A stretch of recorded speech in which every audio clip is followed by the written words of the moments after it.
लहान मुलांना वेगवेगळ्या प्रकारचे वेगवेगळ्या आकाराचे पदार्थ तयार करून खायला घातले तर ते खूप छान पद्धतीने खातात व आपल्यालाही समाधान मिळते.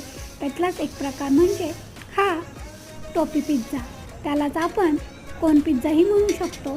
तर सगळ्यात अगोदर मी इथे 2 पळ्या बॅटर टाकलं होतं व त्याला छान पसरून घेतलं. थोडंसं आपल्याला इथे पातळच पसरायचं आहे व त्याला छान क्रिस्पी होईस्तोपर्यंत व खालनं लालसर होईस्तोपर्यंत भाजून घ्यायचं आहे. त्यानंतर इथं तुम्ही पाहू शकताय अशा पद्धतीने आपल्याला मध्यभागावरनं आपल्याला शेवटपर्यंत एक कट देऊन घ्यायचा आहे. त्यानंतर आपल्याला बाजूने कडा मोकळ्या करून घ्यायच्या आहेत व पिझ्झा छानपैकी आपल्याला मोकळा करून घ्यायचा आहे. त्यानंतर इथे व्हिडिओमध्ये दाखवल्याप्रमाणे आपल्याला कोनाच्या पद्धतीने तयार करून घ्यायचा आहे व तुम्ही चटणीसोबत सर्व करू शकता किंवा सांबारसोबत सर्व करू शकता. असंही दिला तरी खूप छान लागतो.